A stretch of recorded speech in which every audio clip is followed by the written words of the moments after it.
Believe na talaga ako sa'yo, Shai. Yung stalking skills mo kakaiba eh. Parang mo nalaman na nandito si Christy. Naalala mo yung venue manager doon sa Legrande. Yung Oo. binayaran natin para ma-bump off yung kasal ni Christy. Bakit po, ma'am? May nasabi po ba ako mali? Miss Dayan, hindi po kasi si Jordan yung mapapangasawa ng pinsan ko. Annulled na po yung marriage nila. Kay Leon siya ikakasal. Ako, sorry po. Hindi ko alam. Okay lang yun, Miss Dayan. Huwag niyo na pong intindihin. Ayun, siya yung nagsabi sa akin na nandito daw si Christy. Galing daw kasi sila doon. Kanina tapos dito daw sila magpapasipat ng gown. Well, I guess this is our lucky day. Walang pro-protecta tsaka magtatanggol sa kanya. We can do whatever we want with her. Eh, ano bang game plan natin? Okay. So, ganito yung gagawin natin. I think the shoes will look great on your gown. Both are nice options. Other one for reception, other one for ceremony. Sige, pwede. But we can try both. Silver Go. muna, silver Yeah, muna. I'll help silver. Sige. Thank you. Hello! Welcome to Wedding Paradise! Hi, bakit ganun yung amoy ng shop ninyo? Amoy bilasang bangus.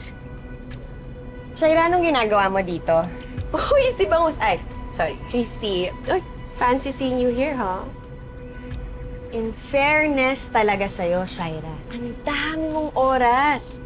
Hanggang dito ba naman? Sinundan mo talaga ako? Ba't di ka na lang mag-concentrate sa pag-aasikaso ng kasal mo? Hindi yung binibwisit mo yung araw ko? Ang dami mo namang sinasabi, Christy. Hindi ba pwedeng hi, hello muna? Ganon?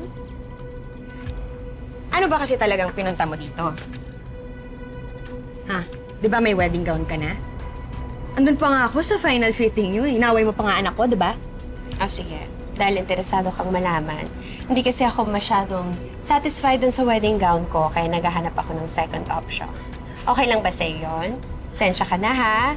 Eh, kung alam ko lang din naman pala na mga padoy at saka walang taste sa fashion yung mga bumibili dito, eh di sana hindi na kami pumunta ni Leslie. Alam mo, huwag mo nang patulan. Kulang lang sa aruga yung babae na yun ng baby siya, kaya siguro ganyan kagaspang yung ugali. Deadmahin mo na lang, pwede?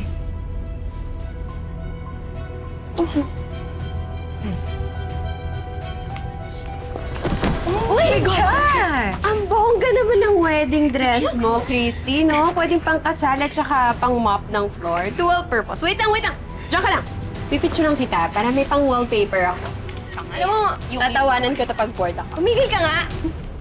Alam kong sinasadya mong tapakan yung wedding gown ko para mapatid ako eh. Excuse me, I didn't do anything. Hindi ko kasalanan kung lampa ka.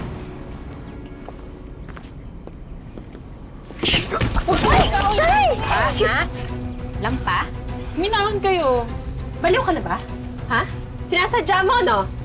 Nasadya. Wow, Shaira, sinasadya. Wala akong paki sa'yo. Sinasadya ko, ano, sasabihin mo yun kay Jordan? Babaliktarin mo yun? Tapos ano, papalabisin mo na ako nagsisimula ng gulo para ikaw yung mukhang agrabyado. Style mo, bulok, Shaira. Ikaw, Leslie, dalil mo nga sa simbahan yung best friend mo. Pa-bless mo kay Father kasi mukhang sinasapian ka naman siya ng demonyo. Pwede ba, Nonit? Kasalanan ni Christy kung hindi niya tinulak yung manikin at tinamaan si Shaira, edi sana siya magagalit.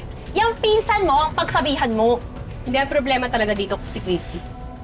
Ang hilig mo kasi magmalinis, no? Akala mo kung sino kang santa. Pero ang totoo, nasa loob din ng kulo mo. Oo, Shaira, aminado ako. Minsan impacta ako at minsan lalabas yun kapag hinahamon ako ng mga tao na wala sa bokabularyo nila ang kabutihang asal. Kaya uulitin ko yung payo ko sa'yo noon. Gawin mo namang hobby ang maging mabait. Ha? Kasi kung hindi, di tatagal si Jordan sa'yo. Hindi ko mabaguhin yung ugali mo. Wala talagang lalaking tatagal sa'yo. Wala na ring buhok na tatagal sa'yo dahil kakalbuhin na kita! Shaira!